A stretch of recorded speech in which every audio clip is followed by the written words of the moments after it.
Hello friends, मैं सिमरनजीत सिंह।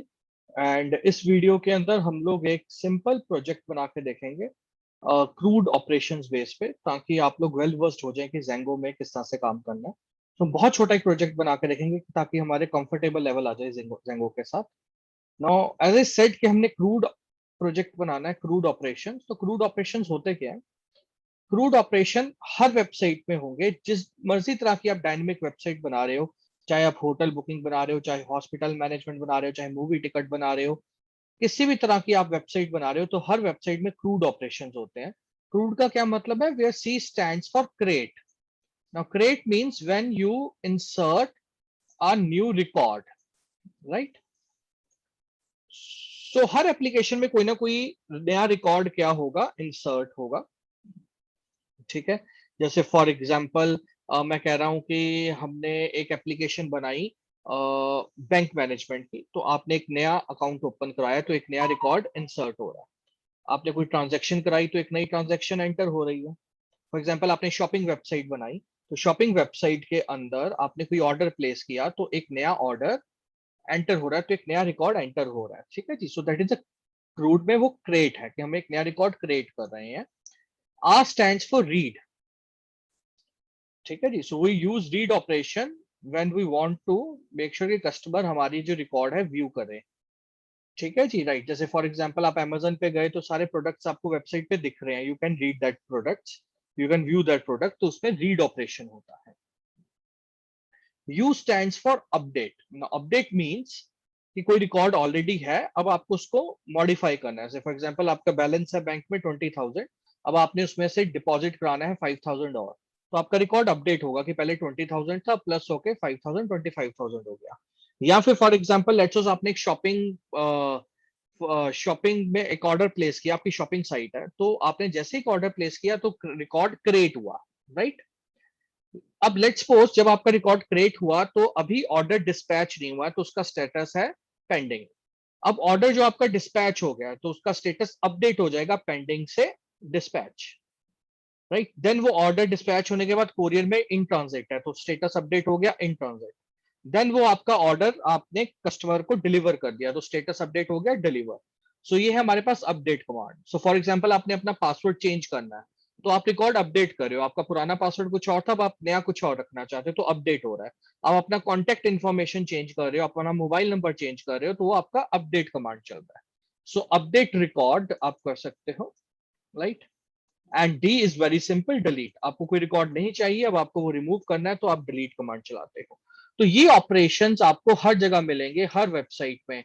नया record create करना, रीड करना, अपडेट करना एंड डिलीट करना। और इसी ऑपरेशन के बेस पे हम एक प्रोजेक्ट बनाने जा रहे हैं, टास्क मैनेजमेंट। बहुत छोटा प्रोजेक्ट, इसमें एक ही फीचर अभी हम देंगे कि आप अपना एक टास्क ऐड कर सकते हो, जैसे नोट्स होते हैं। नोट्स हम इसको बोल देते हैं, that would be much better.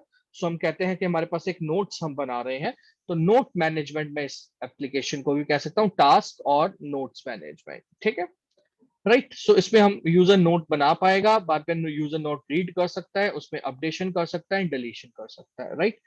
चलिए अब स्टार्ट करते हैं। मेरे पास ऑलरेडी एक एटम एडिटर इंस्टॉल्ड है और जेंगो भी इंस्टॉल्ड है। ये सारी प्री रिक्विजिट हम ऑलरेडी कवर कर चुके हैं पुराने लेक्चर के अंदर।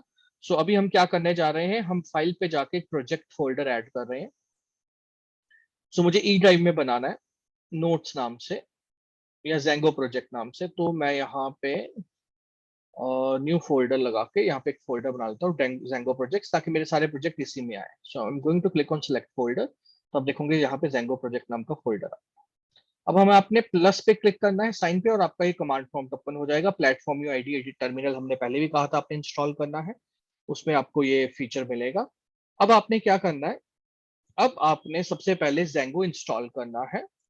मेरे केस में जेंगो ऑलरेडी इंस्टॉल्ड है, तो मुझे तो मैसेज आ जाएगा कि रिक्वायरमेंट ऑलरेडी सेटिस्फाइड। आपके केस में आपको जेंगो पहली बार इंस्टॉल करना पड़ेगा। क्लियर? ठीक है। Once you install your Django, then आपको अपना प्रोजेक्ट बनाना है। प्रोजेक्ट बनाने की जो कमांड है, जो हमें पता है already, Django admin start project and then project का नाम। So let's just notes project में दे रहा हूं यहाँ पे, नोट्स प्रोजेक्ट। एंटर प्रेस करते हैं।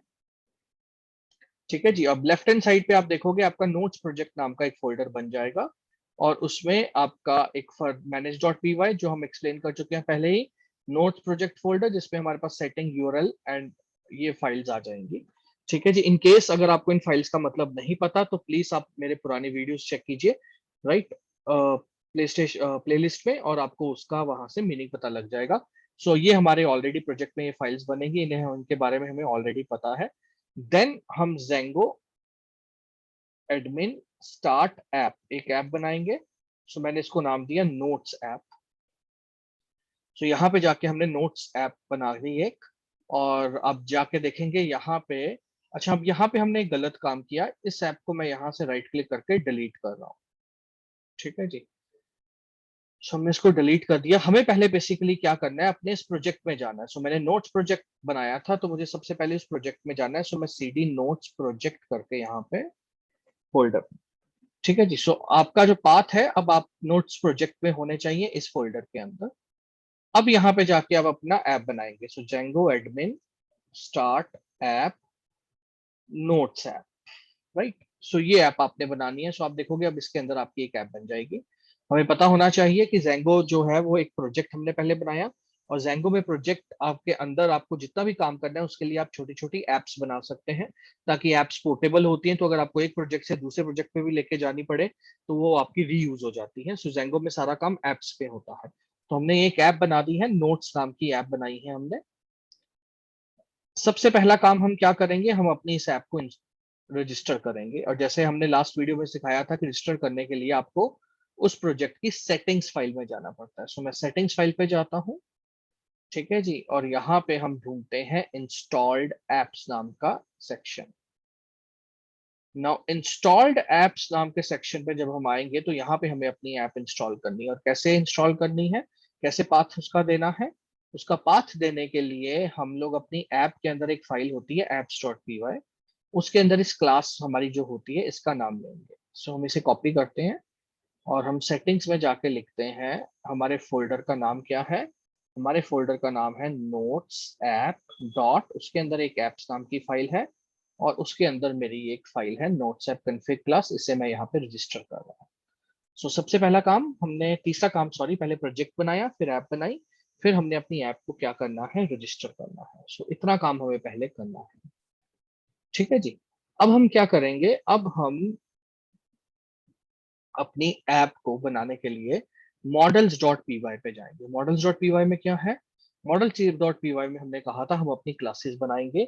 ये वो क्लासेस होंगी जो हमारे डेटाबेस के साथ कोऑर्डिनेट करेंगी, यानी कि जो क्लास मैं यहाँ पे बनाऊंगा ब्लूप्रिंट, उसी का हमारा टेबल बनेगा। ठीक है जी। डेटाबेस जो हमारा यहाँ पे है वो है SQLite है, जिसमें हमारे सारे रिकॉर्ड जाके स्टोर होंगे। सो यहाँ पे जाके मैं एक सिंपल ऐप बना रहा हूँ, और मैं क्लास दे रहा हूँ notes management. So notes management नाम की मैं यहाँ पे एक क्लास बना रहा हूँ। आपने उसे इनहेरिट करना है मॉडल्स डॉट मॉडल से। इनहेरिट का क्या मतलब है, जो ऑब्जेक्ट ओरिएंटेशन आप देख रहे हो जेंगो में, क्लासेस एंड ऑब्जेक्ट्स के थ्रू काम होता है। और यहाँ पे ऑब्जेक्ट ओरिएंटेशन का सबसे बड़ा बेनिफिट है कि ये क्लासेस हमें ऑलरेडी मिली हुई है, हमने इनसे इनहेरिट कर लिया है। अब इसके अंदर जो भी हम वेरिएबल्स बनाएंगे वो अपने आप हमारे टेबल और कॉलम्स के साथ मैप हो जाएंगे, राइट। सो फॉर एग्जाम्पल, मुझे इस ऐप में इस वेबसाइट में प्रोजेक्ट में क्या बनाना है, मैं चाहता हूं कि कस्टमर अपने नोट्स स्टोर कर सके। तो मैं यहाँ पे एक वेरिएबल बना रहा हूँ किस नाम से, नोट्स। और अब आपने यहाँ पे जाके लिखना है मॉडल्स डॉट कैरफिल, क्योंकि मुझे पता है कि यूजर करेक्टर एंटर करेगा। सो हमने यहाँ पे डेटा टाइप क्या दी है, मॉडल्स डॉट कैरफील्ड, यानी कि करेक्टर्स इसमें एंटर होंगे। और अगर आपने कोई रिस्ट्रिक्शन लगानी है तो आप यहाँ पे रिस्ट्रिक्शन लगा सकते हैं। उसके लिए प्रॉपर्टी है मैक्स लेंथ, जो भी आप रिस्ट्रिक्शन लगाना चाहते हैं। मैंने 100 करेक्टर्स की क्या लगाई है, रिस्ट्रिक्शन लगाई है। तो दूसरा काम उसके बाद आपने क्या करना है, अगर आपने ऐप अपनी रजिस्टर कर ली है तो ऐप रजिस्टर करने के बाद आपने एक क्लास बनानी है, और उस क्लास में आप उतने वेरिएबल्स लेंगे जितने की आपको अपनी वेबसाइट में फीचर्स देने हैं, यानी कि जितने आपने डेटा स्टोर करना है। मुझे अभी सिर्फ एक ही डेटा स्टोर करना है, दैट इज नोट्स, इसलिए मैंने सिर्फ एक ही वेरिएबल लिया है।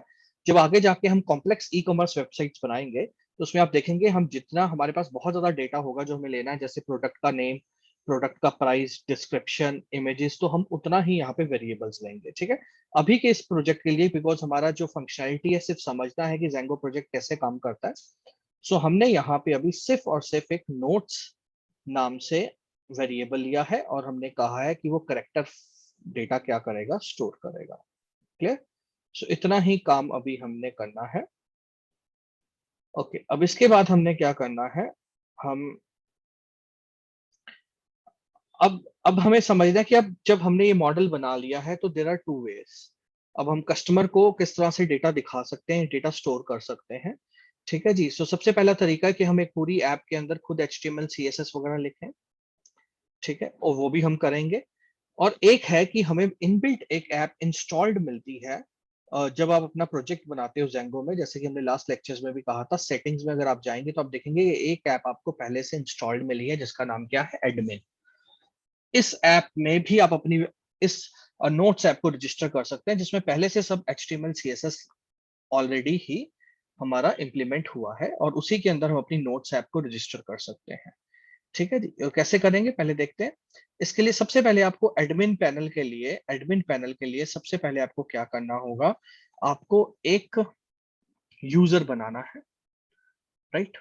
सो मैं यूजर बना रहा हूं, py manage.py create super user। हमने यहाँ पे एक सुपर यूजर बनाना है। ये यूजर है वो एक एडमिन यूजर जो होगा देखिए, लेकिन जैसे मैंने कमांड चलाई मुझे एरर आ गया और एरर है नोट स्टेबल ऑथराइज यूजर। अब ये एरर क्यों आया? ये एरर इसलिए आया क्योंकि ये जो ऐप इंस्टॉल्ड हुई है अभी इसके टेबल्स नहीं बने हैं बैकएंड पे। ठीक है, इसकी एसक्यूएल की कमांड्स तो है लेकिन अभी तक इस नाम से कोई टेबल नहीं बना है। तो सबसे पहला काम आपको क्या करना है, आपको यहाँ पे लिखना है py manage.py make migrations। py manage.py make migration। सो ये कमांड हमें क्यों लिखनी है? ये क्या करेगा, दो चीजें करेगा। पहला तो जितने भी मॉडल्स हमने बनाए हैं यहाँ पे, ये जो मॉडल्स हमने बनाए हैं इसको एसक्यूएल लैंग्वेज में कन्वर्ट कर देगा। अब जैसे हम एंटर करते हैं, सॉरी, जैसे हम यहाँ पे आके एंटर करेंगे, ये देखिए उसने एक मॉडल बना लिया नोट्स मैनेजमेंट नाम का। ठीक है जी, राइट। और उसे नोट्स ऐप के अंदर ही आप देखेंगे माइग्रेशन फोल्डर में ये एक मेरे पास फाइल बना दी है उसने। राइट? सो इस फाइल के अंदर वो कमांड्स हैं जिसके थ्रू वो मेरी एसक्यूएल में कन्वर्ट करेगा सारा का सारा डेटा। राइट?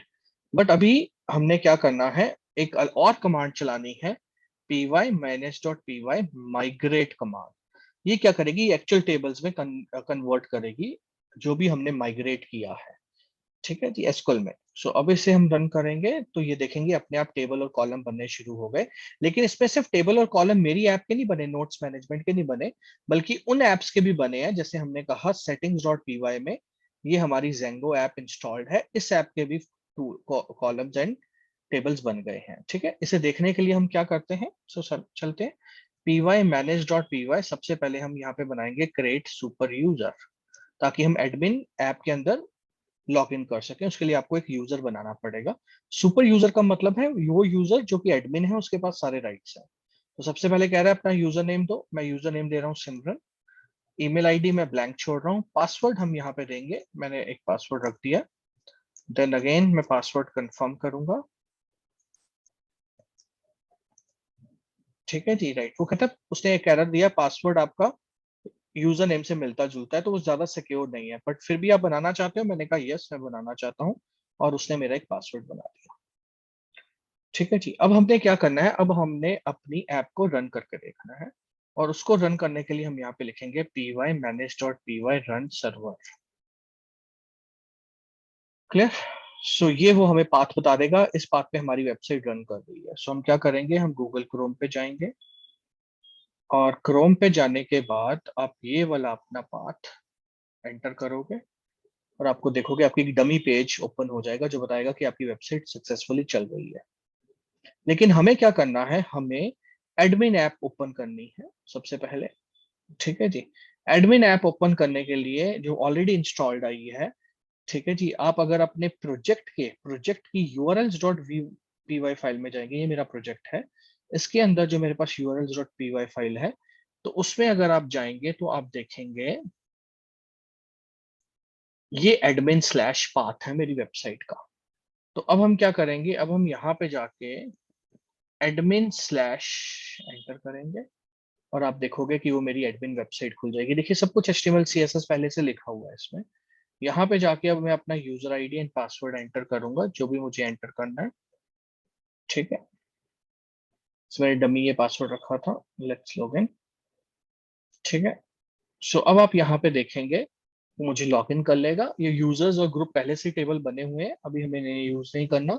मुझे क्या करना है कि जो मैंने ऐप बनाई है यहाँ पे मॉडल्स में, किस नाम से, नोट्स मैनेजमेंट, और जिसमें मैंने एक वेरिएबल लिया है किस नाम से, नोट्स। मैं चाहता हूँ कि वो नोट्स यहाँ पे मुझे दिखाई दे ताकि मैं नोट्स ऐड कर सकूं। इस काम को करने के लिए बहुत सिंपल है। आपने क्या करना है, आपने admin.py फाइल में जाना है, अपनी ऐप की admin.py फाइल में जाना है, और वहां जाके आपने लिखना है admin.site.register, और रजिस्टर के अंदर आपने अपनी ऐप का नाम लिखना है। सो मेरी ऐप का नाम था नोट्स मैनेजमेंट, वो मैं अपनी ऐप लिखूंगा। ठीक है जी, और आप नीचे देखेंगे उसी वक्त आपको एक एरर आ गया।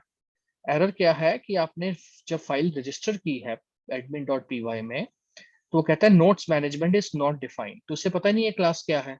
तो हमें बताना पड़ेगा कि ये मॉडल्स डॉट पीवाई में क्लास है। तो मैं यहाँ पे लिख रहा हूँ from dot models import notes management. ठीक है, इसका मतलब है हम उसे रेफर कर रहे हैं कि ये क्लास उसे कहाँ पे मिलेगी, तो ये क्लास उसे मिलेगी मॉडल्स फाइल में। That's it. अब हम यहाँ पे जाते हैं और हम अपने पेज को रिफ्रेश करते हैं, तो आप देखेंगे आपको यहाँ पे नोट्स मैनेजमेंट ऐप दिखनी शुरू हो गई, राइट। अब आप यहाँ पे जाके सबसे पहले से क्लिक कीजिए, और आप देखिए यहाँ पे 0 नोट्स हैं अभी। तो आप यहाँ पे जाके ऐड क्लिक कीजिए, तो यहाँ पे देखो नोट्स नाम का वेरिएबल आ गया और अपने आप एक टेक्स्ट बॉक्स बन गया। अब लेट्स सपोज मैं यहाँ पे जाके लिखता हूँ for example exam of Python on 22 सितंबर। लेट्स सपोज ये मैंने एक नोट सेव किया। ठीक है जी, right, and I click on save. तो ये मेरा नोट सेव हो गया। यहाँ पे आप एक और ऐड कर सकते हो। सो लेट्स सपोज हमने यहाँ पे जाके ऐड किया फॉर एग्जांपल ऑडिट ऑफ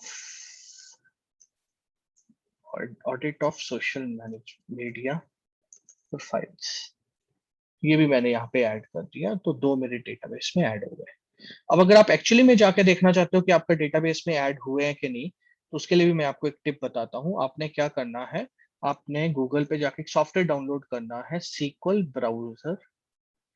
ठीक है जी, DB browser for SQL lite, ये सॉफ्टवेयर आपने इंस्टॉल करना है। कौन सा, DB browser for SQL lite. So इस सॉफ्टवेयर पे आप जाएंगे, यहाँ से आप उसे डाउनलोड कर दीजिए।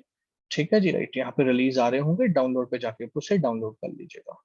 जैसे आप डाउनलोड करोगे तो सामने देखोगे आप, यहाँ पे आपका डीबी ब्राउजर एस्कोलाइट आ रहा है। इसको आप डबल क्लिक कीजिए। ठीक है, फिर आप अपने ओपन डेटाबेस में चले जाइए। यहाँ पे अपने प्रोजेक्ट में चले जाइए, जैसे मेरे केस में ई ड्राइव में जेंगो प्रोजेक्ट था, उसके अंदर नोट्स प्रोजेक्ट आ रहा है। उसके अंदर आप देखोगे आपको एक फाइल मिलेगी db.sqlite। जैसे आप क्लिक करोगे वो डेटाबेस ओपन कर देगी, तो आप देखोगे 12 टेबल्स ऑलरेडी बने हुए हैं। तो यहाँ पे अगर आप देखोगे ये सारे टेबल्स वो हैं जो पहले से ऐप मेरी इंस्टॉल आई थी, जो मैंने बताई थी। सो अगर आप यहाँ पे जाके देखोगे सेटिंग्स डॉट, अपने प्रोजेक्ट की सेटिंग्स डॉट पीवाई में जब आप इंस्टॉल्ड ऐप में आते हो, देखो कितनी एप्स इंस्टॉल्ड है पहले से। ये उन ऐप के टेबल हैं। मेरी जो ऐप थी नोट्स वाली, ये देखोगे अगर models dot PY notes management है, उसके टेबल जो है वो देखो ये बना रहा है नोट्स मैनेजमेंट, राइट। और अगर आप डेटा देखना चाहते हो कि इंसर्ट हुआ है कि नहीं, तो ब्राउज में चले जाइए, यहां से आप अपना टेबल सिलेक्ट कर लेंगे, देखो डेटा ऐड हो गया।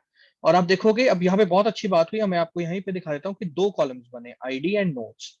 जबकि आप देखो यहाँ पे हमने मॉडल्स में कितने वेरिएबल लिए थे, नोट्स, लेकिन एक कॉलम वो अपने आप बना देता है हमारा जेंगो आईडी नाम से। वो इसलिए ताकि हर रिकॉर्ड यूनिक रहे।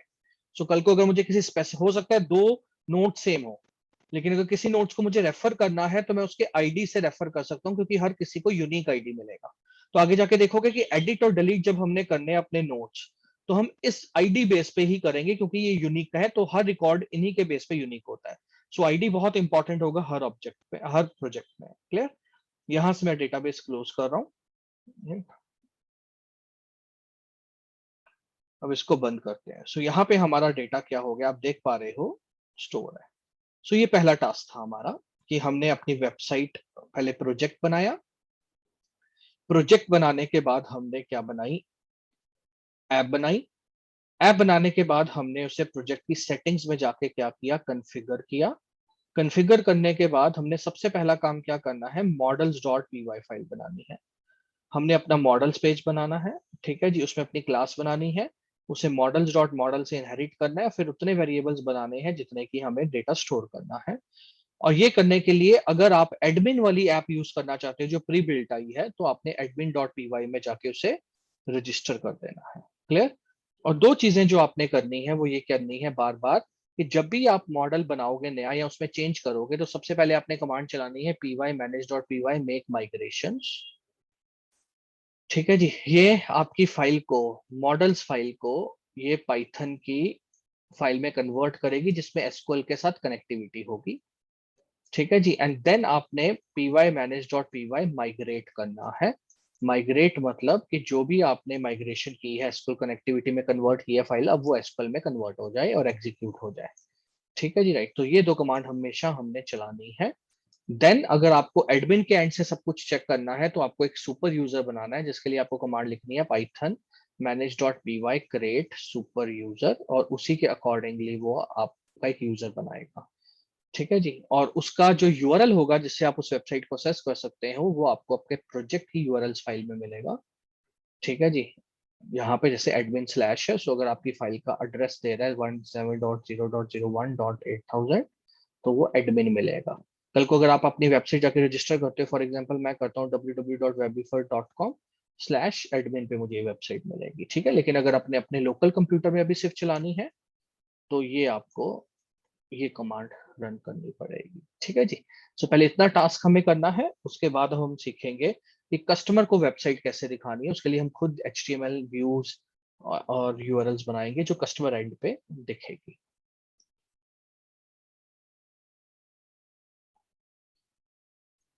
Okay, now in this part हम लोग कस्टमर इंटरफेस बनाएंगे, कस्टमर यूजर इंटरफेस, जहाँ पे यूजर अपने नोट्स देख सकता है, राइट। वहीं से वो अपने नए नोट्स भी ऐड कर पाएगा, राइट, और उसे एडिट और डिलीट कर सकता है। तो सबसे पहले आज हम देखेंगे रीड करना। सो क्रूड में रीड ऑपरेशन हम देखेंगे।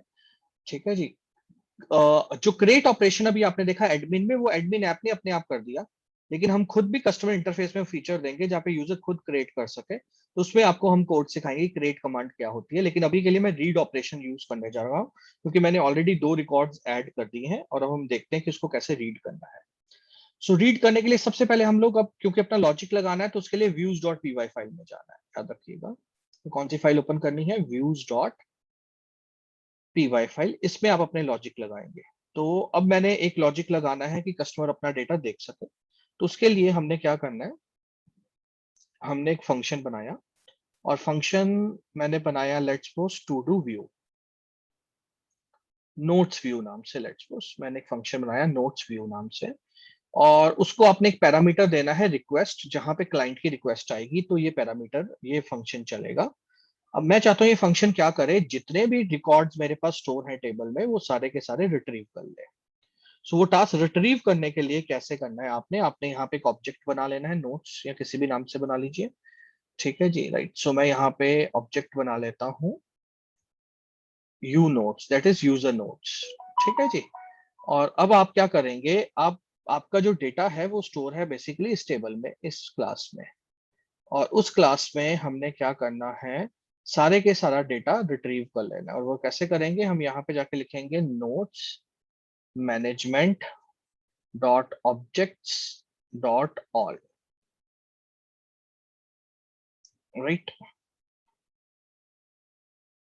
तो ये कमांड क्या करेगी, ऑब्जेक्ट्स यहाँ पे रेफर करें रिकॉर्ड्स को, तो सारे के सारे रिकॉर्ड्स रिट्रीव करेगी। ऑल मतलब ये रिकॉर्ड्स हो गया, और ऑल मतलब सारे रिकॉर्ड्स रिट्रीव करके वो इस वेरिएबल में, ऑब्जेक्ट में पेस्ट कर देगी। और यही वेरिएबल या ऑब्जेक्ट सॉरी, हम पास कर देंगे अपनी HTML फाइल को, जहां पे वो सारा डेटा हम कस्टमर को दिखाएंगे। तो उसको करने के लिए हमें क्या करना है, हमें यहाँ पे लिखना है रिटर्न रेंडर। सो रेंडर मेथड आप देखेंगे ऊपर शॉर्टकट में, रेंडर ऑलरेडी इंपोर्टेड है। रिटर्न रेंडर, और रिटर्न रेंडर क्या करना है, जो रिक्वेस्ट आई उसे रेंडर करके हमने यहाँ पे पेज का नाम लिखना है। अब पेज का नाम हमने क्या रखना है, जिस पेज पे भी हम अपना डेटा दिखाना चाहते हैं, बाय डिफॉल्ट मैं यहाँ पे पेज का नाम रख लेता हूँ होम पेज डॉट एचटीएमएल। ठीक है जी। और उस होम पेज डॉट एचटीएमएल में अब हमने वो सारा डेटा भेजना है जो हमने यहाँ से रिट्रीव किया है इसमें, और ये डेटा जाता है आपका डिक्शनरी की फॉर्म में। तो अब आप कैसे कह सकते हैं, इसे भेज सकते हैं, जैसे आप यहाँ पे एक डिक्शनरी बनाएंगे और एक की बनाएंगे। सो मैं की का नाम रख लेता हूँ लेट्स सपोज यूजर नोट्स, और वैल्यू मैं दे देता हूँ यू नोट्स। यहाँ पे लिखा रहा है ना यू नोट्स, ठीक है जी। यू नोट्स नाम से वेरिएबल दे देता हूँ, की देता हूँ। तो अब यहाँ पे मेरा डेटा स्टोर है, ये डेटा मैंने इस की में इंसर्ट करके इस पेज को भेज देना है। ये पेज इस की के थ्रू ये सारा डेटा असेस कर पाएगा।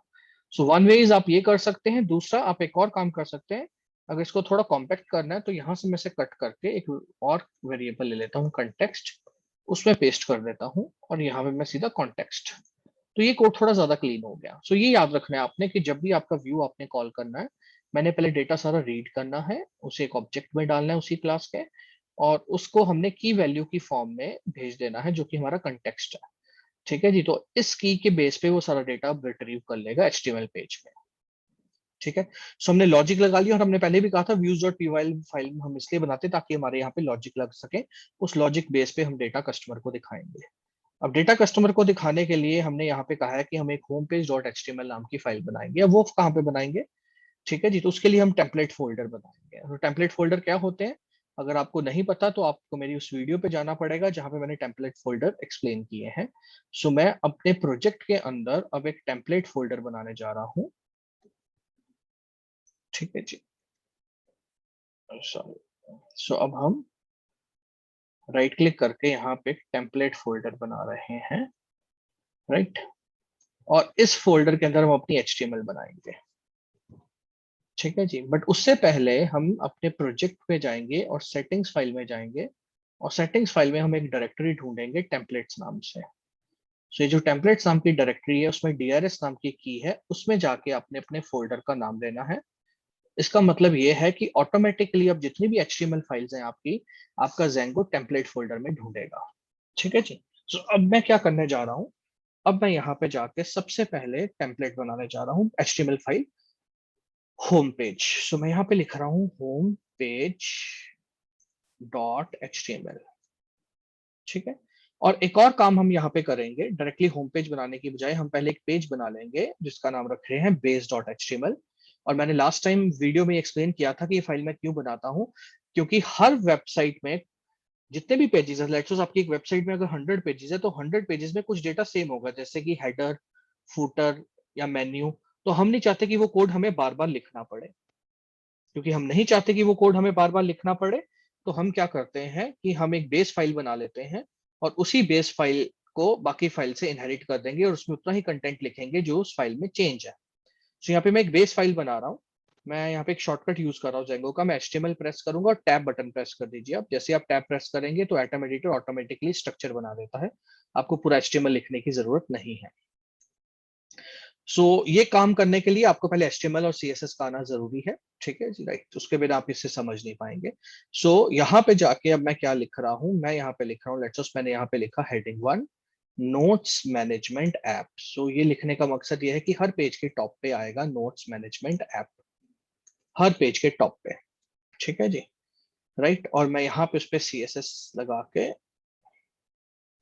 मैं यहाँ पे लिख देता हूँ। CSS अभी नहीं लगाते, ये बात में करेंगे। सो मैं अभी इसको सिर्फ यहाँ पे एक सेंटर टैग लगा रहा हूँ, राइट। सो ये वाली लाइन हर पेज के टॉप पे आनी चाहिए। उसके बाद जो चेंज होगा उसके लिए हमने एक ब्लॉक बना देना है। तो उसके लिए आपने यहाँ पे लिखना है पाइथन में। अब ये डायनेमिक है, ये एरिया हर पेज पे चेंज होगा, तो इसको लिखने के लिए पाइथन इंसर्ट करने के लिए HTML में आपको ये कर्ली ब्रेसेस लगानी है, परसेंटेज परसेंटेज, उसमें लिखना है ब्लॉक, और स्पेस देके कोई भी नाम दे दीजिए। जो जैसे मैंने नाम दे दिया कंटेंट, यानी कि इसका मतलब है कि मैं अपने जितने भी HTML पेजेस में है जहां पे भी मैं ब्लॉक कंटेंट लिखूंगा, उसमें जो भी कंटेंट लिखूंगा वो इसमें रिप्लेस हो जाएगा। और यहाँ पे आपने जाके लिखना है परसेंटेज परसेंटेज एंड ब्लॉक। तो ये वाला पार्ट मेरा डायनेमिक हो गया, मतलब हर पेज पे जो भी होगा उस वो इसकी जगह पे आके रिप्लेस हो जाएगा। ठीक है। सो अब हमने क्या करना है, लेट्स सपोज अब मैं यहाँ पे जाता हूँ होम पेज डॉट एचटीएमएल में, और मैंने यहाँ पे जाके पहली लाइन लिखनी है percentage percentage x tends dot x tends base dot HTML। अब इसका क्या मतलब है कि बेस डॉट HTML जो मैं एक बार बना चुका हूँ, जिसमें सारे टैग्स लिख चुका हूँ, मुझे दोबारा ना लिखने पड़े और वो वहां से इनहेरिट कर ले। सो बस दैट्स इट। मतलब कि एक ही बार आपने सब कुछ बनाना है जो कि आपका हर पेज में सेम रहेगा, और उसके बाद आपने सिर्फ उस पेज से उसे क्या कर लेना है, इनहेरिट कर लेना। क्लियर? डन? ठीक है जी, राइट, ओके। सो अब आपने क्या करना है, अब आपने आके यहाँ पे लिखा for example percentage percentage block content. So block content का मतलब क्या था कि जो भी मेरे बेस डॉट HTML में ब्लॉक कंटेंट है, इसमें मैं जो भी लिखूंगा वो उसमें रिप्लेस हो जाएगा। और इसमें मुझे क्या लिखना है, इसमें मुझे लिखने हैं सारे के सारे नोट्स जो मैंने ऐड किए। सो आपको याद होगा अभी हम करके आए हैं कि अभी हमने views.py फाइल में हमने कहा कि हम सारे के सारे नोट्स रिट्रीव करेंगे और अपने इस वेरिएबल में इसको भेज देंगे होम पेज को। तो अब हमने हमारे होम पेज ने क्या करना है, उस डेटा को रिट्रीव करना है और इसके अंदर हम उसे पेस्ट करेंगे। वो कैसे करना है, अब मेरे पास क्योंकि एक से ज्यादा नोट्स हो सकते हैं तो हम लूप लगा लेंगे। लूप हम कैसे लगाएंगे, एक बार हम चलते हैं व्यूज पे और हम अपना कंटेक्स्ट देखते हैं। सो हमारे कंटेक्स्ट में नाम है यूजर नोट्स, ठीक है। और पाइथन में हमने लूप बनाना सीखा हुआ है। सो हम यहाँ पे जाके अब HTML में उसे कैसे करना है, आपने यहाँ पे लिखना है फॉर, कोई भी नाम दे दीजिए। सो मैंने नाम दे दिया माई एन इन, और क्या नाम दिया था मैंने यहाँ पे, यूजर नोट्स। सो हमने यहाँ पे जाके लिखा यूजर नोट्स, यानी यूजर के जितने भी नोट्स हैं उसको एक एक रिट्रीव करके वो एक बार माई एन वेरिएबल में डालेगा। पहले मैं यहाँ पे फोर लूप बंद कर देता हूँ। फोर लूप बंद करने के लिए हम लिखते हैं एंड फोर। सो ये मेरी फोर लूप लगेगी, ठीक है जी। और मैं इसके अंदर लिख रहा हूँ पैराग्राफ टैग, ठीक है जी। अभी के लिए मैं पैराग्राफ टैग ले रहा हूँ नोट्स के लिए, ठीक है जी। और हम चाहते हैं कि एक एक नोट जो है, अब सारे ऑब्जेक्ट माई एन में आ गए हैं, और यहाँ पे अगर मुझे शो करना है तो डबल कर्ली ब्रेसेस आपको लिखनी है, और फिर आपको यहाँ पे लिखना है माई एन डॉट उसकी प्रॉपर्टी। अभी हमारे पास दो प्रॉपर्टीज हैं, एक आईडी जो ऑटोमेटिकली बन गई थी और उसके अंदर एक क्लास थी, अब अगर आप देखोगे नोट्स नाम से। सो आपके मॉडल्स में, if you go to your models, तो एक नोट्स नाम का आपके पास वेरिएबल था और एक आईडी जो ऑटोमेटिकली बना। मुझे आईडी नहीं चाहिए, मैं यहां से अभी सिर्फ क्या ले रहा हूँ, नोट्स ले रहा हूँ। सो ये मेरी बन गई HTML फाइल, ठीक है जी। सो ये मेरा बन गया व्यूज, ठीक है जी। इस व्यू को मैंने इस HTML फाइल के साथ क्या कर दिया है, कनेक्ट कर दिया है, ठीक है जी। अब क्वेश्चन ये है कि कस्टमर इस पेज को कैसे असेस करेगा। फॉर एग्जाम्पल अगर मैं यहाँ पे जाऊं और मैं यहाँ पे जाके लिखूं, फॉर एग्जाम्पल मैं यहाँ पे जाके लिखता हूँ होम पेज डॉट HTML, ठीक है, तो मुझे एरर आ जाएगा। क्या एरर आ गया, पेज नॉट फाउंड। कहता बॉस इस नाम का कोई पेज मुझे नहीं मिला, जबकि मुझे पता है कि मेरे पास ये पेज है। तो ऐसे नहीं हम लोग असेस कर सकते जेंगो में। हमें इसके लिए पहले खुद एक एड्रेस बनाना पड़ेगा, URL बनाना पड़ता है, ठीक है जी। उसके लिए आपने क्या करना है, आपके प्रोजेक्ट में हमने एक्सप्लेन किया था लास्ट टाइम, एक फाइल होती है urls.py, राइट। इस फाइल के अंदर सबसे पहले तो आपने अपनी पाथ को रजिस्टर करना है, नोट्स ऐप को रजिस्टर करना है, ठीक है जी। होगा क्या, मैं अभी समझाता हूँ। इस यूआरएल फाइल को मैं कॉपी कर रहा हूँ और अपनी नोट्स ऐप फाइल के अंदर जाके क्या कर रहा हूँ, पेस्ट कर रहा हूँ एज इट इज, ठीक है जी। और इस urls.py फाइल में जाके मैं इन सारे नोट्स को फिलहाल के लिए ये जो है कमेंट्स डिलीट कर रहा हूँ, मुझे ये नहीं चाहिए। बाकी आपने सेम रहने देना है, मैं अभी सारा क्लियर करूंगा, नॉट टू वरी। सो पहले हम चलते हैं अपने प्रोजेक्ट की यूआरएल फाइल में। प्रोजेक्ट की यूआरएल फाइल में जितनी भी एप्स हैं उनके बेस यूआरएल हमने कॉन्फ़िगर करने हैं। बेस यूआरएल, बेस यूआरएल मतलब एक यूआरएल होगा, उस ऐप के अंदर मैं जितने भी फीचर दूंगा उसके जितने भी यूआरएल होंगे वो उस ऐप की यूआरएल फाइल में रजिस्टर होंगे, याद रखना है। सो लेट्स सपोज, बहुत सिंपलीफाई है, लेट्स सपोज इस ऐप में मैं 10 फीचर्स दे रहा हूं यानी 10 व्यूज दे रहा हूं, तो वो 10 यूआरएल इस ऐप की यूआरएल फाइल में मैं रजिस्टर करूंगा। लेकिन इस पूरी ऐप का जो यूआरएल है वो मैं प्रोजेक्ट की urls.py फाइल में रजिस्टर करूंगा, ठीक है जी। वो कैसे करना है, वो करने के लिए आपने क्या करना है, सबसे पहले लेट्स सपोज यहाँ पे जाना है और यहाँ पे लिखना है पाथ, और मैं यूआरएल बना रहा हूं ब्लैंक, यानी ब्लैंक अभी एंटर करो तो क्या हो, तो क्या हो, इंक्लूड कर लो, इंक्लूड कर लो मेरी जो ऐप है notes app dot URLs file को आप क्या कर लो, इंक्लूड कर लो। इसका मतलब है कि जब यूजर मेरी वेबसाइट का नाम लिखेगा और सिर्फ ब्लैंक लिखेगा, मतलब कि सिर्फ स्लैश डाल के छोड़ देगा। ठीक है जी, तो आप क्या करना, नोट्स ऐप डॉट यूआरएल में जाके यूआरएल मैच कर लेना किसके साथ वो मैच हो रहा है। अब आप इसको ऐसे भी लिख सकते थे नोट्स स्लैश, तब भी ये चलेगा, कोई प्रॉब्लम नहीं। इसका मतलब है कि जब भी यूजर कुछ इस तरह का लिखेगा .0.0.1, अभी के लिए, आगे जाके तो वेबसाइट रजिस्टर होगी स्लैश नोट्स, तो आप मेरी नोट्स ऐप में जाके यूआरएल फाइल में जाके देखना किसके साथ वो मैच कर रहा है। ठीक है, लेकिन अभी के लिए मैंने होम पेज बनाना है तो मैंने इसको ब्लैंक रखा है, क्योंकि मैं नहीं चाहता कि होम पेज पे हम कुछ लिखें, हमसे वेबसाइट का नाम लिखें और वेबसाइट खुल जाए। बट अगर आप नीचे देखोगे मेरे पास एक एरर भी आ रहा है, इंक्लूड इज नॉट डिफाइंड, क्योंकि हमने यहाँ पे इंपोर्ट पाथ के साथ ये फंक्शन को कॉल करना है, इंपोर्ट करना है, तभी आप उस फाइल को यूज कर पाओगे। ठीक है, right. So notes app dot URLs मैंने यहाँ पे ऐड की है, नोट्स ऐप डॉट यूआरएल्स। ठीक है जी, सो देखते हैं एक बार कहाँ पे हम गलती कर रहे हैं। ओके, सो सिंगल कोट के अंदर आपने इसको यूआरएल को इंपोर्ट करना है। ठीक है जी, सो ये आपने काम करना था कि नोट्स फाइल को आपने इंक्लूड करना है। डन। अब आप क्या करेंगे, अब आप अपनी मेन यूआरएल फाइल में आएंगे और उस यूआरएल फाइल में आप अपना पाथ बना दीजिए। अब सो मैं यहाँ पे जाके लिख रहा हूँ पाथ ब्लैंक, यानी ब्लैंक पाथ का मतलब कि अभी जब ये ब्लैंक इस फाइल में आएगा प्रोजेक्ट में, तो सबसे पहले उसने प्रोजेक्ट के यूआरएल में जाना है, याद रखना, सबसे पहले वो प्रोजेक्ट के यूआरएल में जाके देखेगा इन दोनों में से क्या मैच कर रहा है, और अगर मैंने सिर्फ स्लैश लिखा होगा ब्लैंक, तो वो इस ऐप में चला जाएगा, इस ऐप के यूआरएल में जाके फिर वो मैच करेगा किसके साथ मैच कर रहा है। तो ब्लैंक केस में मैं किसको साथ मैच कराना चाहता हूँ, मैं चाहता हूँ ये व्यूज कॉल हो जाए। क्या नाम रखा था व्यू का, नोट्स व्यू। सो हमने यहाँ पे जाके लिख देना है नोट्स व्यू कॉल हो जाए, दैट्स इट। और देखिए नीचे हमें एरर आ गया, नोट्स व्यू क्या है भाई हमें नहीं पता। मैंने कहता हूँ कुछ नहीं, क्योंकि मैंने इसे इंपोर्ट नहीं किया। सो फ्रॉम, मैं बताऊंगा व्यूज वाली फाइल डॉट व्यूज, व्यूज वाली फाइल में जाओ और वहां पे मैंने एक नोट्स व्यू नाम की व्यू बनाया हुआ है, उसे रिट्रीव कर। क्लियर। सो अब हम क्या करते हैं, अब हम अपने पेज को रन करके देखते हैं। सो अगर आप यहाँ पे आएंगे, सो पहला यूआरएल मैंने ये बनाया। सो देखो हमारे पास एरर आ रहा है, notes management is not defined. So देखते हैं ये एरर कहाँ पे आ रहा है, notes management. So views file में चलते हैं, व्यूज फाइल में अगेन ये हमें एरर दे रहा है, notes management dot not defined. क्यों, क्योंकि बेटा मैंने यहाँ पे भी फ्रॉम मैंने बोलना है कि मॉडल्स फाइल में, हमने बताया ही नहीं कि मॉडल्स फाइल में नोट्स मैनेजमेंट है, तो हमें यहाँ पे बताना पड़ेगा कि इस फाइल में नोट्स मैनेजमेंट है। ठीक है जी, अब मैं इसे रिफ्रेश करता हूँ, अब मैं रिफ्रेश करता हूँ, अब देखिए। ठीक है जी, ये हेडिंग आ गया, ये तो हर पेज पे आएगा जहाँ पे बेस डॉट एचटीएमएल आएगा, और नीचे देखोगे दोनों आपके नोट्स यहाँ पे विजिबल हैं। अब ये क्यों विजिबल हो पाए, क्यों, तो सबसे पहले क्या हुआ दोबारा देखते हैं। सबसे पहले जैसे आपने ये एंटर किया, ठीक है जी, ये एंटर किया तो ब्लैंक यूआरएल था, तो ब्लैंक यूआरएल सबसे पहले जाएगा प्रोजेक्ट के यूआरएल में। तो हमेशा जब भी कोई यूआरएल होगा वो मेन प्रोजेक्ट की यूआरएल फाइल में जाएगा। उस यूआरएल फाइल में गया, उस यूआरएल फाइल में जाके उसने दो एड्रेस थे, एक एडमिन वेबसाइट का और एक आपकी ऐप का ब्लैंक जो हमने बनाई, उसने उसके साथ जाके मैच किया, तो इसके साथ मैच हो गया।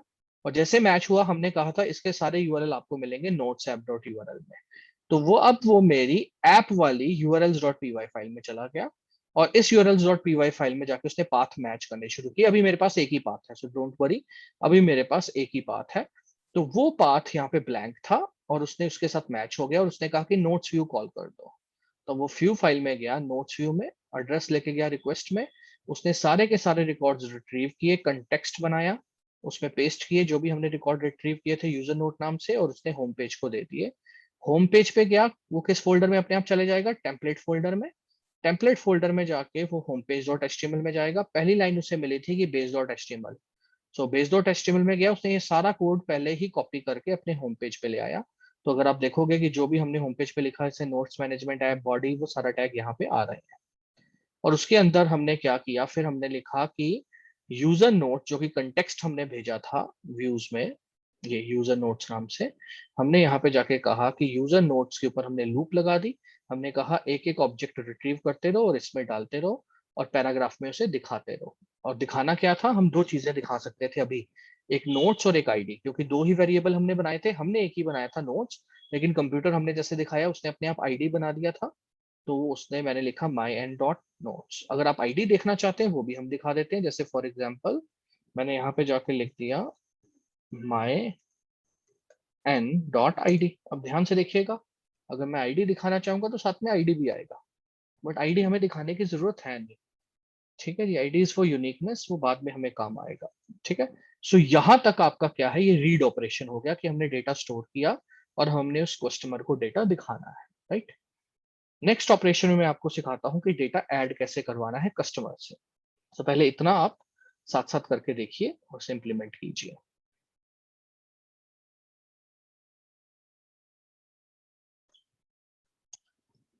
ओके गाइस, अब इस पार्ट में हम लोग क्या करते हैं, अब हम कस्टमर को फीचर देते हैं कि वो अपने नोट्स ऐड कर सकता है।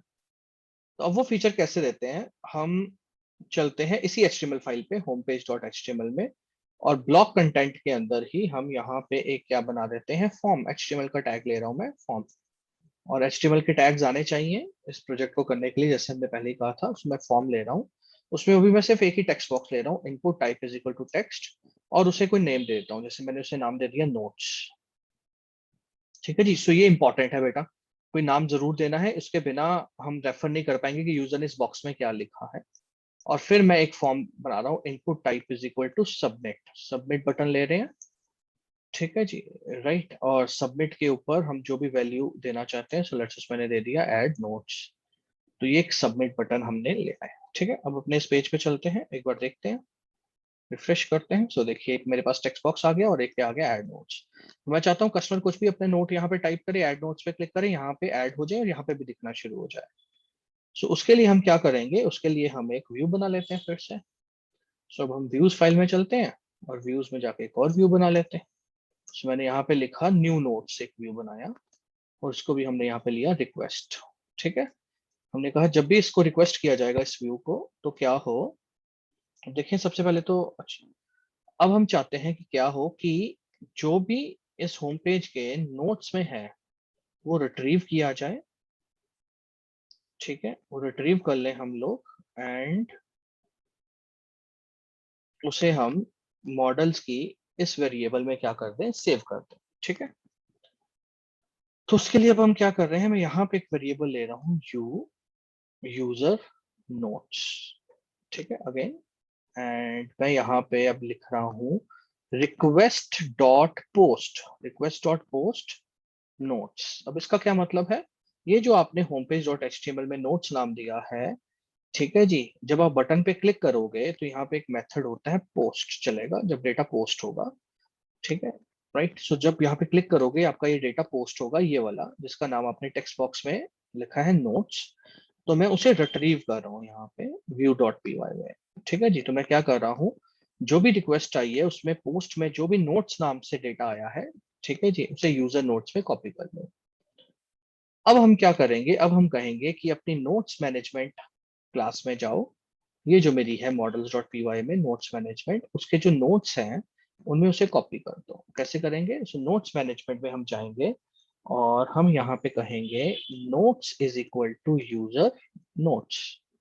यानी कि इस क्लास में जो नोट्स नाम के वेरिएबल में हमें क्या कॉपी करना है, जो भी यूजर नोट अभी हमने उस टेक्स्ट बॉक्स से कॉपी किए थे, डॉट सेव, उसे सेव कर देना है। तो अब ये परमानेंट एक रिकॉर्ड क्या कर देगा, सेव कर देगा। और मैं चाहता हूँ सेव करने के बाद किसी दूसरे पेज पे ना जाए, इसी पेज पे वापस आ जाए। तो अगर आप सेम पेज पे वापस आना चाहते हैं तभी तो वो दिखेगा व्यू भी, क्योंकि अगर आप देखोगे हमने नोट्स व्यू भी लिखा हुआ है, सेम पेज पे आएगा। तो हमने लिखना है रिटर्न रिटर्न रीडायरेक्ट। क्या लिखना है, रिटर्न रीडायरेक्ट। और इसके लिए हम लिखेंगे रिक्वेस्ट, सेम पेज पे आने के लिए रिक्वेस्ट डॉट मेटा और स्क्वायर ब्रैकेट में लिखना है http_referrer। ये कमांड है आपकी अगर आपको सेम पेज पे वापस आना है। ठीक है जी, राइट। सो एक व्यू हमने बना लिया, हमने क्या कहा, जो भी पेज में डेटा इंसर्ट हुआ है नोट्स, वो हम रिट्रीव करेंगे। उसे रिट्रीव करने के लिए मैंने क्या लॉजिक लगाया कि जो भी पोस्ट हुआ है नोट्स नाम से उसे इस वेरिएबल में डाल दो, और नोट्स मैनेजमेंट नाम की class notes management notes management नाम की जो हमारी क्लास है, ठीक है, जिसके नोट्स वेरिएबल में जाके डाल दो और उसे परमानेंटली सेव करके वापस इसी पेज पे आ जाओ। ठीक है। अब क्योंकि हमने एक नया व्यू बनाया है तो इस नए व्यू के लिए एक नया एड्रेस भी बनाना पड़ेगा। सो एड्रेस बनाना पड़ेगा, एड्रेस बनाते हैं। सो एड्रेस बनाने के लिए हम चलते हैं अपनी ऐप के urls.py में। ठीक है। सो यहाँ पे मैं एक एड्रेस बना रहा हूँ। एड्रेस कैसे बनाऊंगा? एड्रेस बनाने के लिए मैं यहाँ पे लिख रहा हूँ एड नोट्स, कि कोई भी एड नोट्स नाम का एड्रेस टाइप करेगा। ठीक है जी, राइट। तो कॉमा न्यू नोट्स नाम का क्या होगा? व्यू कॉल होगा जो हमने बनाया है। नीचे देखोगे एरर आ जाएगा क्योंकि हमने उसे भी इंपोर्ट करना है न्यू नोट्स को। तो हम यहाँ पे इंपोर्ट करेंगे तो एरर रिमूव हो जाएगा। क्लियर? राइट। अब ये इसे कॉल कैसे करेंगे? इसे कॉल करने के लिए हम अपने होम पेज पे जा रहे हैं और हम होम पेज पे बता रहे हैं कि जब सबमिट बटन पे क्लिक हो तो यहाँ पे आप लिखते हो एक्शन। तो कहाँ पे जाए वो? तो यहाँ पे हम लिख रहे हैं कि एड नोट्स नाम के यूआरएल पे जाए। सो बड़े ध्यान से देखना क्या होगा कि जैसे ही आप बटन पे क्लिक करोगे वो एड नोट्स नाम का यूआरएल ढूंढेगा। यूआरएल ढूंढने के लिए वो कहाँ जाएगा? अपनी url.py फाइल। जैसे ही url.py फाइल में जाएगा वो इसके साथ मैच करेगा, उसे पता लग जाएगा मुझे किस व्यू को कॉल करना है, न्यू नोट्स को। और वो न्यू नोट्स व्यू को कॉल करेगा जिसके अंदर हमने ये लॉजिक लिखा हुआ है, और वो डेटा ऐड करने के बाद सेम पेज पे आ जाएगा। ठीक है। सो करके देखते हैं एक बार। सो मैं इसे रिफ्रेश कर रहा हूँ।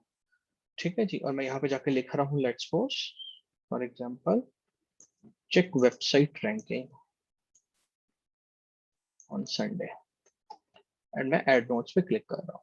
सो अब ध्यान से देखिएगा जैसे मैंने यहाँ पे लिखा, सो यहाँ पे एक एरर आ गया, CSRF वेरिफिकेशन फेल्ड। ये एरर क्यों आया? ये एरर बेटा इसलिए आया क्योंकि जेंगो हमें कहता है कि जब भी आपने एक व्यू बनाना है, सॉरी, जब भी आप अपना फॉर्म बनाएंगे, ठीक है जी, राइट, तो आपको एक सिक्योरिटी इंप्लीमेंट करनी है जो हैकिंग से रोकेगी, जो उन्होंने इनबिल्ट बनाई हुई है, CSRF token. That is CSRF stands for cross site request forgery. ये एक तरह का अटैक होता है जिसे रोकने के लिए उन्होंने एक कोड बनाया हुआ है कि जब भी आप फॉर्म लें, क्योंकि आपको समझना पड़ेगा एक फॉर्म ही एक ऐसा रास्ता है जहां पे आप यूजर को अलाउ करते हो कि वो आप तक पहुंच सके, क्योंकि वहां पे आप टेक्स्ट बॉक्सेस या यूजर से इनपुट लेते हो।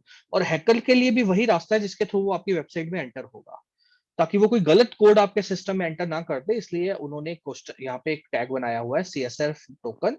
ये सिक्योरिटी आपको इंप्लीमेंट करनी है। अब हम यहाँ पे वापस चलते हैं, रिफ्रेश करते हैं। सो लेट्स मैं दोबारा लिखता हूँ check website ranking, click on ads. ठीक है जी। अब हमें यहाँ पे एक और एरर आ गया, रीडायरेक्ट। तो यानी हमने कहीं ना कहीं तो गलती की है। सो रीडायरेक्ट हमने लिखा हुआ है, रीडायरेक्ट हमने लिखा था views.py फाइल में। ये रीडायरेक्ट, इसको हमने इंपोर्ट करना भूल गए, तो हम यहाँ पे जाके इसको भी इंपोर्ट करेंगे रीडायरेक्ट को। ठीक है। अब दोबारा देखते हैं, वापस चलते हैं एक बार फिर से।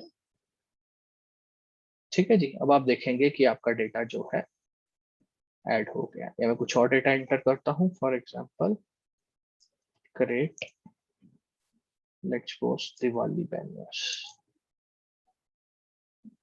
ठीक है जी। सो देखिए ऐड हो रहा है। और अगर आप फिर भी क्रॉस चेक करना चाहते हैं तो मैंने एक ऐप आपको बनाई थी, डीबी ब्राउजर SQLite। इस ऐप को आप ओपन कीजिए। ठीक है। ओपन डेटाबेस में जाइए, आप अपने प्रोजेक्ट में जाइए। ठीक है। Django प्रोजेक्ट में जैसे मैं गया, नोट्स प्रोजेक्ट में, उसमें आपने अपनी SQLite फाइल ओपन की। ब्राउज डेटा पे जाइए, अपने टेबल को सेलेक्ट कीजिए और आप देखेंगे कि आपका डेटा एंटर क्लियर हो गया। सो ये फीचर था आपका रीड का जो हमने इंप्लीमेंट किया।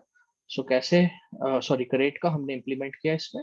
सो क्रिएट करने के लिए मैंने एक HTML पेज पे एक फॉर्म बनाया है, और उस फॉर्म को हमने एक एक्शन के साथ अटैच किया कि इस यूआरएल को, उस यूआरएल को हमने एड नोट्स को एक अपने व्यू के साथ अटैच किया। और हमने कहा कि जो भी पोस्ट हुआ है, पोस्ट मतलब जो भी आपने उस टेक्स्ट बॉक्स में लिखा है, उसे हमने अपनी ऐप के उस वेरिएबल में डाल दिया जिसके अंदर हमने उस डेटा को स्टोर करना था। स्टोर करने के लिए सेव किया और वापस हम उसी पेज पे आ गए। अगर आपने इसको किसी और पेज पे जाना है तो फिर रेंडर लिख के उस HTML पेज का नाम लिख दीजिए जहां पे आपने उसे मूव करना है। ठीक है जी। सो ये हो गया रीड ऑपरेशन। अब नेक्स्ट टाइम मैं आपको सिखाता हूँ डिलीट ऑपरेशन। राइट, तब तक आप इसका साथ साथ इसको इंप्लीमेंट कीजिए।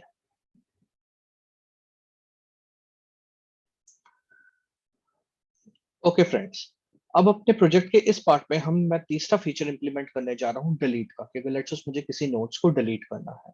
सो डिलीट करने के लिए मैं क्या कर रहा हूँ, मैं अपने होम पेज डॉट एचटीएमएल में जा रहा हूँ और यहीं पे जहां पे मैंने अपने नोट्स दिखाए थे उसी पैराग्राफ के अंदर मैं एक डिलीट का फीचर दे रहा हूँ। उसके लिए मैं एक हाइपर लिंक लगा रहा हूँ एचटीएमएल का और मैं यहाँ पे जाके लिख रहा हूँ डिलीट, राइट।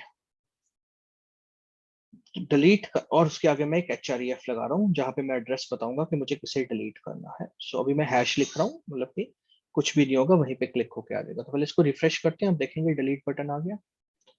ठीक है जी, तो जिसको भी हम क्लिक करेंगे डिलीट, अभी वो कहीं पे नहीं जाएगा। क्वेश्चन ये है कि हम चाहते हैं कि जिस भी नोट्स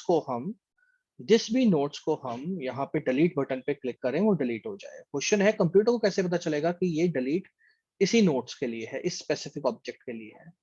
तो आपको याद होगा कि हमने कंसेप्ट किया था आईडी, और आईडी में क्या था कि हर हर नोट का एक, हर रिकॉर्ड का एक अलग आईडी था, यूनिक आईडी था। तो हम उसी आईडी को यूज करके क्या करेंगे, व्यू को भेजेंगे, व्यू उस आईडी को एक्सेप्ट करेगा और उसे डिलीट कर देगा। कैसे, देखते हैं। अब मैं यहाँ पे क्या करने लगा हूँ, मैं यहाँ पे एक पाथ बनाने लगा हूँ। मैं कहता हूँ कि जैसे ही डिलीट बटन पे क्लिक हो, एक डिलीट नोट्स नाम से मैं एक पाथ बनाऊंगा, यूआरएल, वहां पे चला जाए। लेकिन उस यूआरएल को मुझे बताना पड़ेगा पहले व्यू को कि मुझे किसे डिलीट करना है।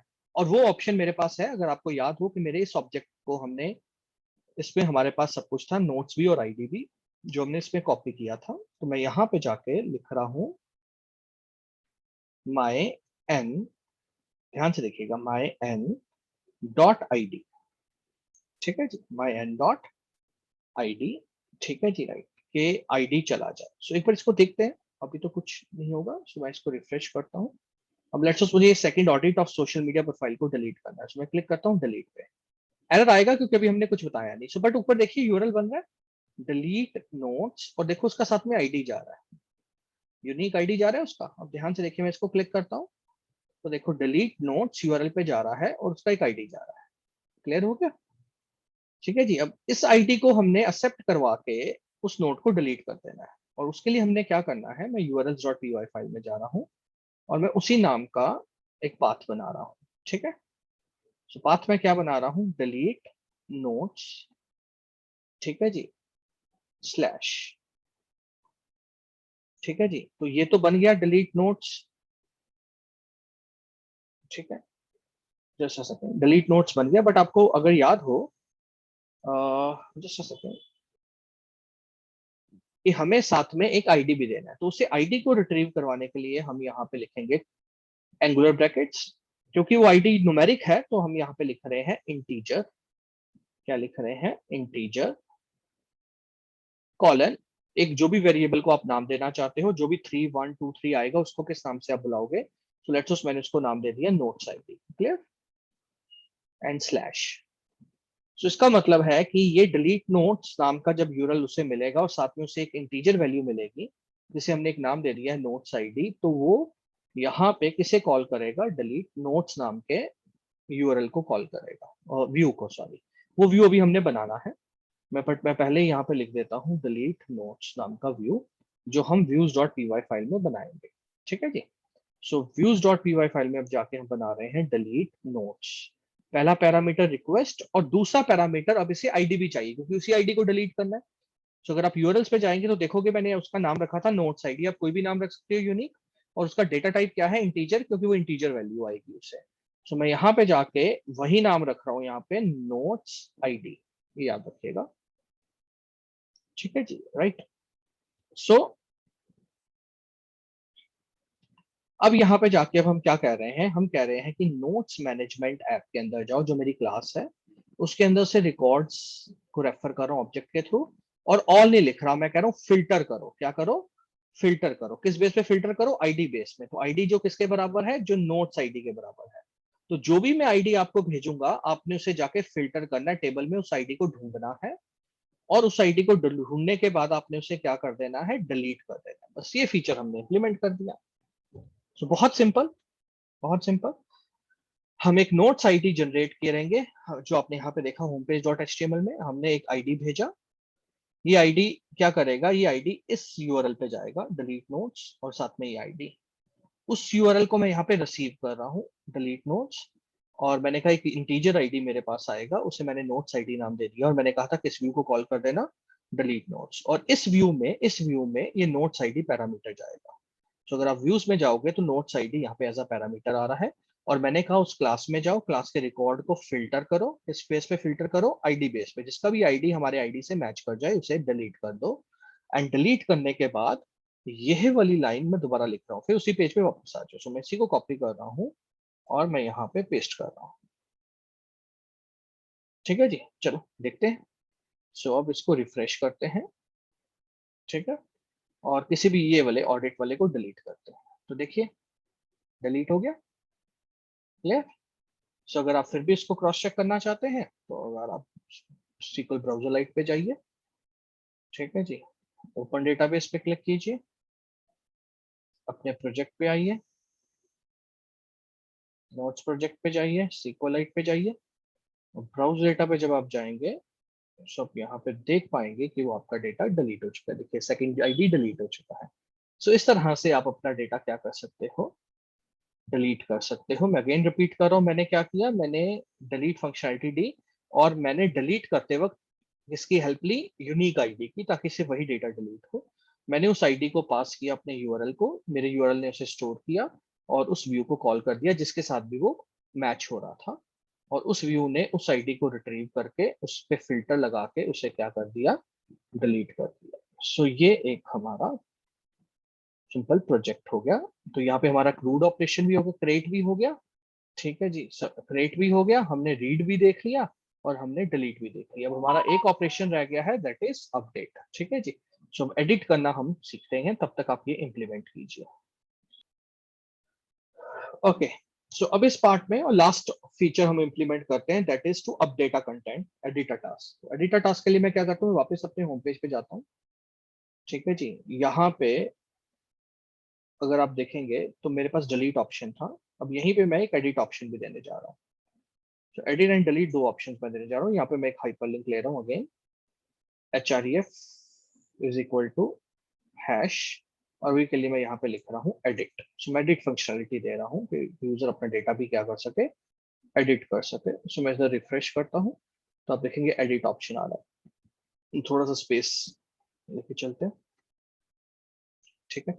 सो एडिट फीचर मैं यहाँ पे दे रहा हूँ। मैं चाहता हूँ एडिट पे जब क्लिक हो तो मेरा एक एडिट वाला यूआरएल चले और edit.html पेज बन जाए। सो बट अभी के लिए मैं क्या कर रहा हूँ, मैं यहाँ पे एडिट नोट्स नाम से एक ऐप यूआरएल बना रहा हूँ, और उसको भी मैं myend.id भेज रहा हूँ, क्योंकि जिस आईडी को मैं क्लिक करूंगा, जिस को मैं एडिट करूंगा, उसे वही डिटेल अपडेट होनी चाहिए। सो इसलिए मैं यूनिक आईडी भेज रहा हूँ उसके साथ, ठीक है जी। सो अगर आप इधर देखेंगे, so file click on edit, right, refresh करते हैं, रिफ्रेश करते हैं, फिर क्लिक ऑन एडिट। सो आप देखेंगे एडिट नोट्स और वही आईडी का यूआरएल आगे बन रहा है, ये देखिए, ठीक है, राइट। अब इसके लिए मैं क्या कर रहा हूँ, इसके लिए मैं अगेन अपने urls.py फाइल में जा रहा हूँ, ठीक है, और पाथ लेके आ रहा हूँ जो भी हमने बनाया, that is edit notes slash integer colon notes ID, ठीक है, कोई भी एक नाम दे दिया मैंने उसको, स्लैश, ठीक है। और मैं यहाँ पे एडिट नोट्स व्यू बना रहा हूँ, एडिट नोट्स व्यू नाम का एक यूआरएल बना रहा हूँ, क्लियर, ठीक है जी। सो अब हम चलते हैं व्यूज पे। सो सबसे पहले ऊपर यहाँ से इंपोर्ट भी कर लेते हैं एडिट नोट्स व्यू, ये जो मैं बनाने बाद में बनाऊंगा, लेकिन पहले ही मैंने लिख के यहाँ पे। सो मैं अब अपने व्यूज पे जा रहा हूँ और यहाँ पे मैं एडिट नोट्स व्यू नाम का एक यूआरएल बना रहा हूँ। मैं कह रहा हूँ रिक्वेस्ट और नोट्स आईडी जो आपके पास आएगा, है, ठीक है जी। और मैं क्या कर रहा हूँ कि जो भी आईडी आया है उसे अगेन एक कंटेक्स्ट में सेव कर देता हूँ, एक डिक्शनरी बना के, नोट्स, नोट्स आईडी ही दे देता हूँ नाम, इसे आप सेम दे सकते हैं, और इधर भी नोट्स आईडी, ठीक है। और मैं यहाँ पे जाके लिख रहा हूँ रिटर्न रेंडर, और मैं किस पेज पे भेज रहा हूँ, पहला पैरामीटर रिक्वेस्ट, दूसरा मैं एक और पेज बना रहा हूँ edit task edit notes dot HTML नाम से, और मैं साथ में उसे कंटेक्स्ट भेज रहा हूँ, ठीक है जी। ये मैंने क्यों लिखा ये अभी भी आपको समझ में आ जाएगा, बिकॉज हमें यूनिक आईडी के बेस में एडिट करना है। सो मैं यहाँ पे एडिट नोट्स डॉट एचटीएमएल और कंटेक्स्ट में भेज रहा हूँ। अब मैं टेम्पलेट्स पे जा रहा हूँ और टेम्पलेट्स पे जाके एडिट नोट्स डॉट एचटीएमएल नाम की फाइल बना रहा हूँ। ठीक है जी। सो मैंने एडिट नोट्स डॉट एचटीएमएल नाम की अब यहाँ पे फाइल बना दी। ठीक है। और एडिट नोट्स डॉट एचटीएमएल में सबसे पहले हम क्या लिख रहे हैं, curly braces percentage x tends base dot HTML, जितना हिस्सा तो उतना वापस चाहिए हमें। ठीक है। राइट, रन करके देखते हैं एक बार, रिफ्रेश करते हैं। ठीक है जी। एडिट पे क्लिक करते हैं तो देखेंगे वो मेरा पेज खुल रहा है नोट्स मैनेजमेंट ऐप वाला। देखो बेस डॉट एचटीएमएल में हम चले गए। अब हमने क्या किया, परसेंटेज ब्लॉक कंटेंट मैंने एक बनाया, क्योंकि इसी एरिया में हमने चेंजेस करने हैं, एंड ब्लॉक। ठीक है। इसी के अंदर अब हम कहेंगे कि जो भी हम लिखेंगे वो दिखे। तो सबसे पहले तो मैं इसमें एक फॉर्म ले आता हूँ as usual, and method is equal to post.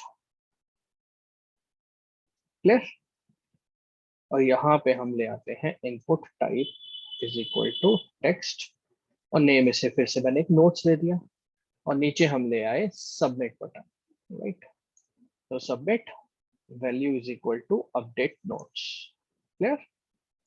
और यहाँ पे आपने दैट्स इट, ये मैंने एक बना दिया। अब इसको चेक करते हैं साथ साथ, तो रिफ्रेश करते हैं, देखो अब आ रहा है अपडेट नोट्स। ठीक है। राइट। अब मैं चाहता हूँ मैं अपडेट नोट्स पे जैसे ही मैं क्लिक करूँ, ठीक है जी, सबमिट बटन पे वो सबमिट हो जाए और होम पेज पे वापस आ जाए। जैसे ही मैं अपडेट नोट पे क्लिक करूँ, मेरा डेटा डेटाबेस में जाके अपडेट हो जाए और वापस होम पेज पे चला जाए। तो उसके लिए हम यहाँ पे क्या करते हैं, हम एक एक्शन ले लेते हैं, और मैं कहता हूँ अगेन एडिट नोट्स नाम से बनाया था हमने, तो मैं एक और यूआरएल बना लेता हूँ, एडिट नोट्स। और यहाँ पे मेरे पास कंटेक्स्ट तो है ही। क्या कंटेक्स्ट था, अगर इफ यू गाइस रिमेम्बर तो हमने कंटेक्स्ट तो भेजा ही हुआ था। Just a second. So context हमने भेजा था, अगर आपको व्यूज डॉट py फाइल में हम चले तो कंटेक्स्ट हमने भेजा था नोट्स आईडी। ठीक है जी। राइट। सो नोट्स आईडी हमने भेजा हुआ था, तो मैं यहाँ पे जाके लिख रहा हूँ नोट्स आईडी स्लैश अपडेट। ठीक है। क्योंकि अगर मैं सिर्फ edit note slash notes ID दे दूंगा तो वही फिर बन जाएगा, क्योंकि वो ऑलरेडी यूआरएल हमारे पास है। ठीक है जी। राइट। मुझे वो यूआरएल नहीं बनाना, मुझे एक नया यूआरएल बनाना है। सो मैंने उसमें एक स्लैश अपडेट भी डाल दिया। ठीक है जी। Right, this is slash done. So मैं इसे कॉपी कर रहा हूँ और मैं अपने urls डॉट py फाइल में जा रहा हूँ, और मैं कह रहा हूँ पाथ। ठीक है जी। और यहाँ पे जाके हमने कहा इंटीजर कॉलन नोट्स आईडी, तो जो भी नोट्स आईडी आएगा यहाँ पे। राइट। और नीचे जाके मैं एडिट नोट्स नाम का क्या बना दूंगा, एक यूआरएल बना रहा हूँ। ठीक है। सो यहाँ पे हम अभी बनाना है, लेकिन फिर भी मैं पहले ही उसे इंपोर्ट कर लेता हूँ। सो अगर हम व्यूज डॉट py फाइल में जाएंगे, अब यहाँ पे जाके हम लिखते हैं एडिट नोट्स रिक्वेस्ट, और एक नोट्स आईडी हमारे पास आएगा।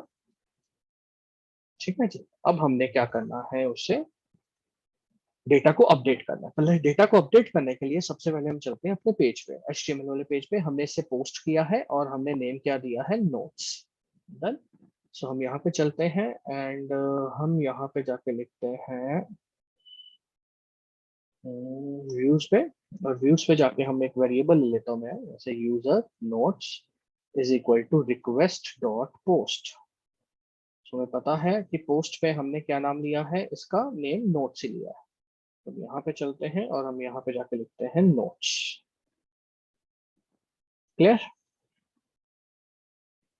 सो जो भी हमने उसमें टेक्स्ट बॉक्स में हम नया नया नोट लिखेंगे, जो पुराने को रिप्लेस करेगा, वो इस जगह जाके क्या हो जाएगा, सेव हो जाएगा। ठीक है जी। राइट। सो इस जगह पे जाके सेव होने के बाद वो क्या होगा, हम लोग उसे रिट्रीव करेंगे।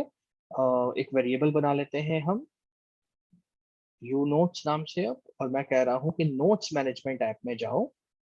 ठीक है जी। सो नोट्स मैनेजमेंट ऐप में जाके आप उसके रिकॉर्ड्स में जाओ और फिल्टर कर दो। क्या फिल्टर कर दो, जो भी आईडी नोट्स आईडी के बराबर है, जो भी हमारे पास आईडी आया हुआ है उस रिकॉर्ड को रिट्रीव कर लो हो, ठीक है, क्योंकि वो मल्टीपल हो सकते हैं ऑब्जेक्ट, तो मैं इंडेक्सिंग कर रहा हूँ, पहले नंबर वाला रिकॉर्ड रिट्रीव करके इसमें डाल दो, ठीक है जी, राइट। और वो करने के बाद आप क्या करो कि नोट्स के नोट्स वेरिएबल में, क्योंकि ये नोट्स मैनेजमेंट नाम का क्लास है, उसका ऑब्जेक्ट मैं बना रहा हूँ, सो उस ऑब्जेक्ट का ये जो वेरिएबल है नोट्स, ठीक है जी, उसमें मैं यूएस नोट सेव कर दूं, जो भी हमने नए रिट्रीव किया है टेक्स्ट बॉक्स से, उसे मैं क्या कर दूंगा, सेव कर दूंगा।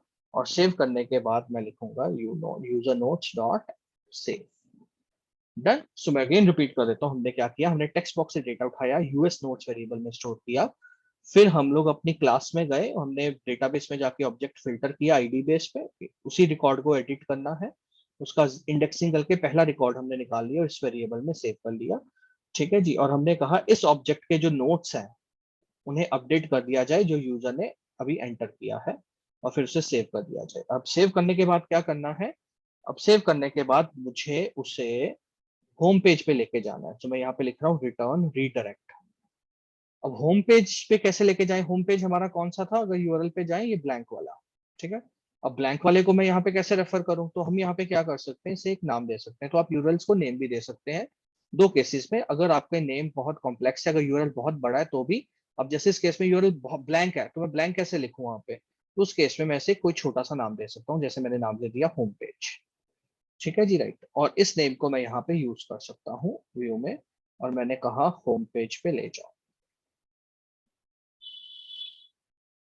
राइट। सो हमने यहाँ पे लिखा होम पेज पे ले जाओ, ठीक है। अब इससे चला के देखते हैं। सो मैं वापस आ रहा हूँ, बैक रिफ्रेश कर रहा हूँ। अब ऐसे ही आ रहा था एग्जाम ऑफ पाइथन 22 सितंबर, अब लेट्स ये चेंज हो गया 24 सितंबर हो गया, ठीक है जी। सो मैं यहाँ पे लिख रहा हूँ exam of Python on let's 1 October and मैं यहाँ पे अपडेट कर रहा हूँ। अगेन मुझे एरर क्या आया, CRSF फॉरबिडन, क्योंकि अगेन अगर आप लोग ध्यान से देखोगे तो हमने यहाँ पे फॉर्म तो बनाया, लेकिन हमने उसे उस अटैक से नहीं बचाया जो भी हम डिस्कस कर रहे थे, दैट वाज CSRF_टोकन, ठीक है। वापस चलते हैं, ठीक है जी। अब अपडेट नोट्स करते हैं, सॉरी रिफ्रेश करना पड़ेगा हमें वापस, तो क्या होगा, एक second. So we have to see क्या गलती की है हमने। चलो पहले इसको अपडेट करता हूँ मैं, exam of Python on 1 October, let's just click on update notes. CRF again fail आ रहा है, sorry, my mistake, entirely my mistake.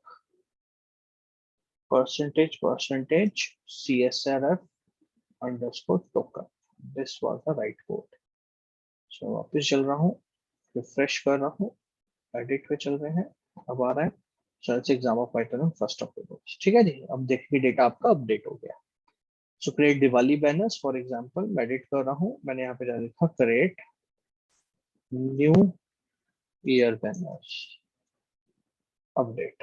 सो आप देखोगे अपडेट हो गया। So this was your crud operation, create, read, update, delete. So ये चारों feature मैंने इस प्रोजेक्ट में इंप्लीमेंट कर दिए एंड आई होप आप इसे चला के देखो, ठीक है जी। तो आप इसको साथ साथ भी कर सकते हैं, आप जैसे वीडियो देख रहे हैं साथ साथ इसे कीजिए ताकि कहीं पे एरर आए तो आप उसे मैच कर सकें, ठीक है। इसके अलावा आप क्या कर सकते हो, इसको थोड़ा भी और ब्यूटीफाई करने के लिए आप इसमें CSS लगा सकते हो, वो भी हम करेंगे। आप बूटस्ट्रैप लगा सकते हो, बूटस्ट्रैप में हमने पहले बताया था कि बने बनाए टेम्पलेट्स हैं, उसको भी आप इंप्लीमेंट कर सकते हो। इससे मैं एग्जांपल दे देता हूँ। So let's go to Google and let's, मैंने यहाँ पे लिखा जाके बूटस्ट्रैप फॉर CDN, ठीक है जी। सो बूटस्ट्रैप का कोड इधर लिखा ही होगा ऑलरेडी, आपने सिर्फ क्या करना है, उधर जाना है, जैसे यहाँ पे लिखा हुआ है CSS, तो आपने इसको यहाँ से कॉपी कर लेना है। और कॉपी करने के बाद आपने अपने जो बेस वाला पेज है उसके हेड सेक्शन पे जाके उसे पेस्ट कर देना, दैट्स इट, ठीक है जी। ये करने के बाद आपकी वेबसाइट रेडी है कि आप उसमें बूटस्ट्रैप इंप्लीमेंट कर सकते हैं, ठीक है जी। I am going to refresh it, देखेंगे थोड़ा सा फर्क आ गया पहले से, बेटर हो गया, ठीक है। अब आप इसमें बूटस्ट्रैप यूज कर सकते हैं, जिनको मैं ऑलरेडी पहले भी डिस्कस कर चुका हूँ अपनी वेबसाइट डिजाइनिंग के प्लेलिस्ट में, लेक्चर्स में, कि बूटस्ट्रैप जो बेसिकली है वो क्या है। बूटस्ट्रैप जो है वो आपकी वेबसाइट को एक तो रिस्पॉन्सिव बनाती है, प्लस उसमें इनबिल्ट CSS लाइब्रेरीज है, क्लासेस बनी हुई है, जिसमें एग्जांपल दे देता हूँ। जैसे फॉर एग्जांपल अगर आप यहाँ पे जाएंगे और यहाँ पे आप कंपोनेंट्स पे आ जाइए, अब अगर आप यहाँ पे लेट्स चले जाते हैं बटन्स, फॉर एग्जांपल मैं बटन्स पे चला गया, तो जैसे आप बटन्स पे जाएंगे सो आप देखेंगे कि यहाँ पे क्लास बनी आ रही है कुछ, तो बूटस्ट्रैप कुछ नहीं है, इनबिल्ट क्लासेस है। So लेट्स सपोज मैं यहाँ पे ये क्लास लगा देता हूँ प्राइमरी, ये कॉपी किया मैंने ये लेट्स सपोज क्लास, और मैं अपने प्रोजेक्ट पे चलता हूँ। जैसे होम पेज पे गया तो आपने ध्यान से देखा यहाँ पे मैंने AHREF लगाया हुआ है एडिट के लिए। मैं इस क्लास को यहाँ पे कॉपी कर देता हूँ जैसे प्राइमरी। अब अगर आप यहाँ पे रिफ्रेश करेंगे तो आप देखेंगे ये इम्प्लीमेंट हो गई क्लास। सेम अगर मैं यहाँ पे जाऊं और लेट्स सपोज मैं ये वाली क्लास ले रहा हूँ डेंजर, ठीक है, मुझे ये कलर चाहिए। सो मैं यहाँ पे जाके ये क्लास इंप्लीमेंट कर रहा हूँ। अब मैं इसे रिफ्रेश कर रहा हूँ, ठीक है, राइट। सो ये आप इस तरह से कर सकते हैं, ठीक है, राइट। सो ये आप अप्लाई करके देखिए, ठीक है जी। फिर हम एक थोड़ा बड़ा प्रोजेक्ट बनाएंगे, बट इसमें हमने बहुत एक सिंपल सा प्रोजेक्ट बनाया वीडियो में, जिसमें आपके चारों ऑपरेशन कवर हो गए। यहाँ पे हमारा फोकस ब्यूटीफाई करने में नहीं था वेबसाइट को, बल्कि बेस ऑपरेशन सीखने में था। डेटा कैसे क्रिएट करना है, अपडेट करना है, एडिट करना है, सॉरी क्रिएट करना है, रीड करना है, अपडेट करना है, डिलीट करना है, ठीक है। तो थैंक यू वेरी मच।